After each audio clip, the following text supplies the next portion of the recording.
जय हिंद दोस्तों, स्वागत है आप लोग की आपके अपने यूट्यूब चैनल मैथ वाला गुरुजी पे। दोस्तों, आपको फिजिक्स का एक चैप्टर का 2 वीडियो बना के आपको हम दे चुके हैं, पार्ट 1 और पार्ट 2 वीडियो, जिसमें कि आपको F/2 और इसका जितना फॉर्मूला सब था, दर्पण शुद्ध दर्पण क्या है, अवतल दर्पण उत्तल दर्पण, सारी चीज़ आप लोग को उस वीडियो में बता चुके हैं। अगर आप वो वीडियो नहीं देखे हैं तो लिंक नीचे डिस्क्रिप्शन में दिया हुआ है या आई बटन में आपको मिल जाएगा, यहाँ पे आप जाके देख सकते हैं। आज की वीडियो में हम लोग देखने वाले हैं दर्पण सूत्र को कैसे सिद्ध किया जाता है, साथ में आपको किस स्थिति में कैसे, जैसे अवतल दर्पण की फोकस और ध्रुवीय के बीच हो तब उसका प्रतिबिंब कहाँ बनेगा, कैसे बनेगा, और जितना इंपॉर्टेंट चीज़ है इस चैप्टर का सारा टॉपिक हम लोग इस वीडियो में कंप्लीट करने वाले हैं। तो आप पूरा वीडियो जरूर देखिएगा और चैनल पर पहली बार हैं तो चैनल को सब्सक्राइब करके बेल आइकन और कर लीजिएगा। चलिए, आज का हमारा क्वेश्चन है, गोलीय दर्पण की फोकस दूरी और उसकी वक्रता त्रिज्या की आधी होती है। ये तो पहले वाला हो गया। यहाँ से हम लोग आज पढ़ेंगे, जब वस्तु अवतल दर्पण की फोकस और ध्रुवीय के बीच स्थित हो। किस दर्पण के? तो अवतल दर्पण के। तो अवतल दर्पण किसे कहते हैं? तो जिसकी बाहरी सतह क्या हो? रजित हो। जिस दर्पण के बाहर से सतह को रजित कर दिया जाता है तो उसे क्या कहा जाता है? अवतल दर्पण कहा जाता है। तो जैसे कहा गया क्वेश्चन है, फोकस और ध्रुवीय के बीच। तो ध्रुवीय हमारा ये है P, जिसे P से हम सूचित किए हैं, और फोकस हमारा हो गया F। कहा गया इसके बीच जब कोई वस्तु रखा हुआ हो, कोई वस्तु यहाँ पे हो, तो इसका प्रतिबिंब कहाँ बनेगा? तो इसका प्रतिबिंब देखिए आपको दर्पण के पीछे बनेगा। कहाँ बनेगा? दर्पण के पीछे बनेगा, जो कि यहाँ से आप लोग देख सकते हैं इसका काल्पनिक प्रतिबिंब बन रहा है। तो इसमें क्वेश्चन आपसे पूछा जाएगा इस तरह से, अवतल दर्पण के फोकस और ध्रुवीय के बीच स्थित हो तो उसका प्रतिबिंब कहाँ बनेगा? तो याद रखेंगे वो दर्पण के पीछे बनता है। कहाँ बनता है? दर्पण के पीछे हमेशा बनेगा। आपसे उसके बाद क्वेश्चन पूछा जाएगा, अवतल दर्पण की फोकस और ध्रुवीय के बीच हो तो प्रतिबिंब कैसा बनेगा? तो याद रखेंगे काल्पनिक बनेगा, यानी कि आभासी बनेगा, सीधा बनेगा। यहाँ देख सकते हैं प्रतिबिंब सीधा बना है, काल्पनिक बना है, और आभासी सीधा तथा वस्तु से क्या होगा? तो बड़ा बनेगा। जितना बड़ा वस्तु होगा, मान के चलिए वस्तु देखिए आपको, वस्तु इतना छोटा है और इसका प्रतिबिंब जो होगा इतना बड़ा बनेगा, आभासी बनेगा ये, ठीक है। और काल्पनिक या आभासी बनेगा, सीधा बनेगा, वस्तु से बड़ा बनेगा। चलिए आगे इसका चीज़ देख लेते हैं हम लोग, आगे का स्टेप क्या क्या कहा गया है। एक मिनट, उसके बाद है हमारा यहाँ पे देखिए, थोड़ा सा फिगर आप लोग को ठीक से नहीं दिखाता होगा, तो आपके बुक में फिगर दिया हुआ आप लोग देख सकते हैं, भारतीय वन बुक में। कहा गया जब वस्तु अवतल दर्पण के फोकस पे स्थित हो। जब वस्तु कहाँ है? अवतल दर्पण की फोकस, यानी कि F पे वस्तु रखा गया हो, तब उसका प्रतिबिंब कैसे बनेगा? यहाँ पे एक हम अवतल दर्पण ले लिया और वस्तु को फोकस पे रखें, तो इस साइड से जैसे ही प्रकाश आएगा दर्पण में टकराएगा, यहाँ से अपरावर्तन होकर इस तरह से फोकस से जाएगा, यहाँ कर उसके समांतर यानी कि गुजरेगा। तो इसका देखिए, इसका क्या क्या कंडीशन, क्वेश्चन कैसे रहेगा। कहा गया है जब वस्तु अवतल दर्पण की फोकस पर हो तो प्रतिबिंब कहाँ बनेगा? तो अनंत पे। उसका जो प्रतिबिंब बनेगा कहाँ बनेगा?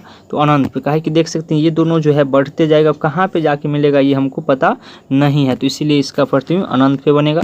दूसरा में कहा गया है क्वेश्चन, जब वस्तु अवतल दर्पण के फोकस पर हो तो प्रतिबिंब कैसा बनेगा?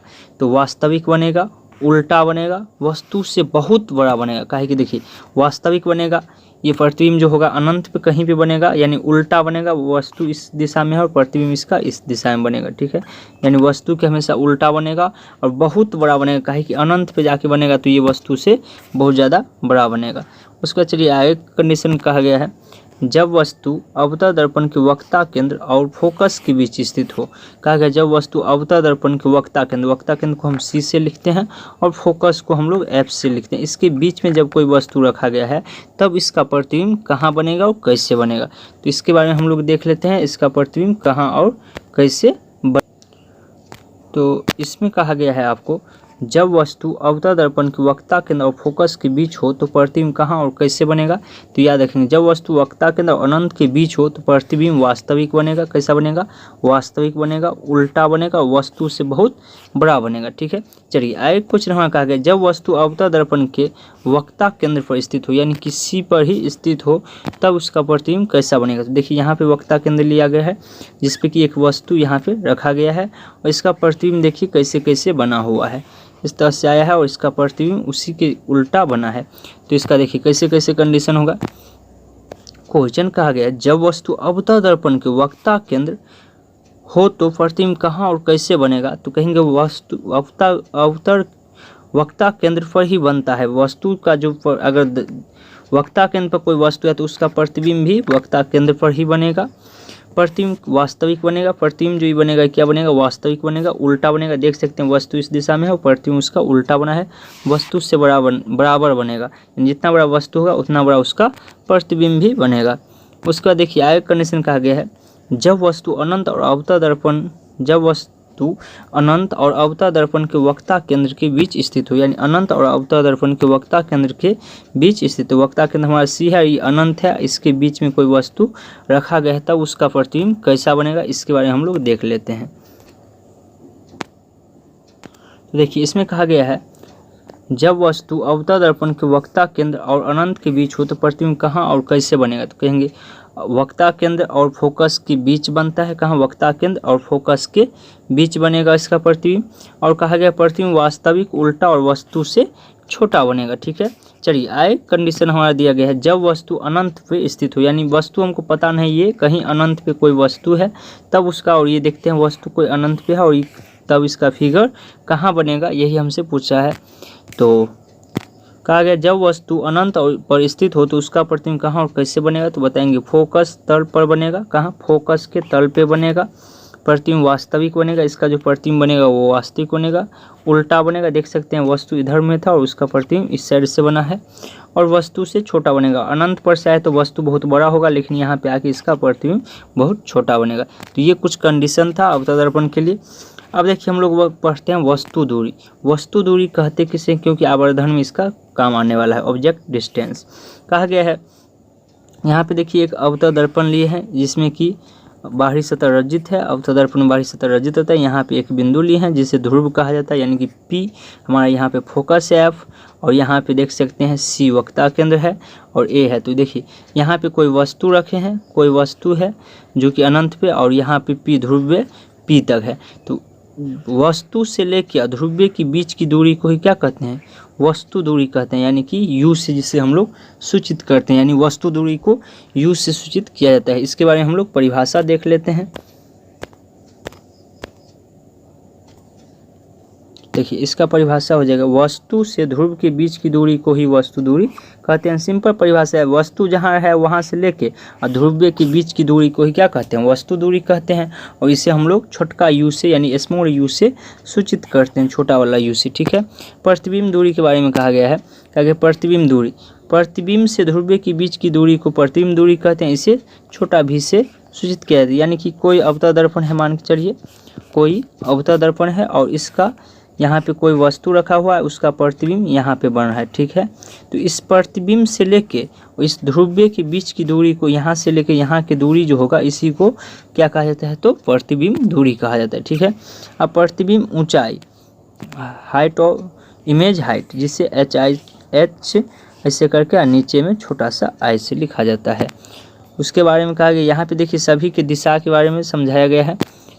एक मिनट, यहाँ पे देखिए कहा गया है, आपतित प्रकाश की किरण की दिशा इस दिशा में होता है, प्रकाश आ रहा है, ऊपर की ओर जाएगा तो धनात्मक होगा, ऊपर की ओर जाएगा तो धनात्मक का। मूल बिंदु के बाईं ओर की दूरी ऋणात्मक होता है, ये क्या होता है, ऋणात्मक होता है।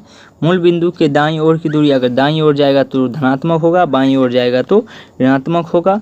मूल बिंदु जो होगा वो P होगा, गोलीय दर्पण का ध्रुव्य होगा। मुख्य अक्ष से नीचे की ओर की दूरी ऋणात्मक होगा, यानी कि नीचे की ओर जो दूरी जाएगा वो क्या होगा, तो ऋणात्मक होगा। जब भी इसमें आपको नीचे की ओर जाएगा आवर्धन में तो याद रखिएगा ऋणात्मक होगा, ऊपर की ओर जाएगा तो धनात्मक होगा, दाईं ओर जाएगा तो धनात्मक होगा, बाईं ओर जाएगा तो ऋणात्मक होगा। यही आपको समझ के रखना है। ये सारी चीज़ आप लोग स्क्रीनशॉट लेते चलिएगा या वीडियो को रोक के अपने कॉपी में नोट कर लीजिएगा। और यहाँ पे कहा गया है, आपको इससे ये लगेगा जो ये कोई काम का चीज़ नहीं है, लेकिन आप अगर बेसिक से यानी कि आप पूरा कॉन्सेप्ट के साथ पढ़ना चाहते हैं तब आपको ये जरूरी है, वरना आपके लिए हम क्वेश्चन आंसर का वीडियो डाल चुके हैं, आप लोग जाके क्वेश्चन आंसर याद कर सकते हैं। कहा गया गोलीय दर्पण के निर्देशांक चिन्ह परिपाटी, चिन्ह परिपाटी के बारे में हम लोग देख लेते हैं। देखिए यहाँ पे कहा गया है दर्पण सूत्र। देखिए दर्पण सूत्र को इससे आपको हम बोर्ड पे समझाते तो अच्छे से समझते, लेकिन यहाँ पे आप लोग कोशिश करिएगा समझने का, और नहीं तो अपने काफी में पहले लिख लीजिएगा, उसके बाद फिर इस वीडियो को रोक के आप समझिएगा। देखिए एक यहाँ पे हम अवतल दर्पण ले लिए हैं जिसमें कि ध्रुव्य ले लिए हैं Q1, Q ले लिए हैं, मान लिए हैं इसको, यहाँ पे एक वस्तु लिए हैं ए और बी, जिसको प्रतिबिंब बनेगा ए डैश बी डैश, जिसे एच आई यानी कि हाइट ऑफ इमेज हाइट कहते हैं, एच ओ यानी कि हाइट ऑब्जेक्ट हो जाएगा। ये वस्तु से लेके प्रतिबिंब ध्रुव के बीच की दूरी को यू माने हैं यानी वस्तु दूरी, और प्रतिबिंब से लेके ध्रुव के बीच की दूरी को प्रतिबिंब दूरी जिसे भी मानने हैं। यहाँ पे हमारा एफ हो गया, और फोकस जिसे हम लोग कहते हैं फोकस, ध्रुव से लेके फोकस के बीच की दूरी को फोकस दूरी कहते हैं। ये सारी चीज़ हम लोग यहाँ पे मान ली हैं, और यहाँ पे एक हम इसको मिला दिए हैं जिसको कि एक पी डैश यानी कि ध्रुव मान लिए हैं। इसके बारे में हम लोग यहाँ पे भाषा लिख दी है। सबसे पहले माना ए बी सी तथा एफ के बीच स्थित है, ए बी सी तथा एफ के बीच स्थित जिसका ध्रुव से दूरी यू है। फोकस एफ की ध्रुव से दूरी प्रतिबिंब ए डैश बी डैश की ध्रुव की दूरी भी है। माना ए बी एच ओ है यानी कि ऑब्जेक्ट है, और ए डैश बी डैश यानी ये जो हम प्रतिबिंब लिए थे उसको हम लोग एच आई माने हैं।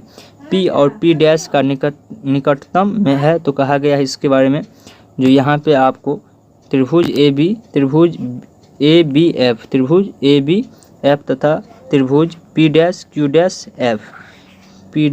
क्यू डैश और एफ के बारे में कहा गया आपको यहाँ पे जो बराबर है, तब यहाँ से आपको हो जाएगा बी ए एफ और क्यू डैश पी डैश और एफ। यहाँ पे देखिए फिगर आप लोग साइड में रखिएगा तो आसानी से समझिएगा, इसीलिए आप लोग को बोल रहे हैं फिगर आप अपने साथ में रखिएगा। जहाँ इससे कि यहाँ पे कहा गया बी ए एफ, बी हमारा कहाँ है बी ए एफ, एक मिनट, बी ए एफ यानी बी हमारा ये है बी ए एफ, ये एक त्रिभुज जैसे करके बना है। तो आपको फिगर सामने रखिएगा तो आसानी से समझ में आएगा। ये आप लोग अपने कॉपी में नोट करते चलिएगा। और यहाँ पे ये सारी चीज़ आप लोग को उसी तरह से आपको हम यहाँ पे उतना डिटेल से नहीं समझा सकते हैं। अगर आप लोग का कमेंट आएगा तो बोर्ड पे इसको हम पूरा डिटेल से समझा देंगे 10 मिनट में आपको एक एक चीज़ लिख के। क्या दो समरूप त्रिभुज के संगत भुजाओं का अनुपात बराबर होता है, तो ए बी बट्टा पी डैश क्यू डैश बराबर ए एफ बट्टा पी डैश ए एफ।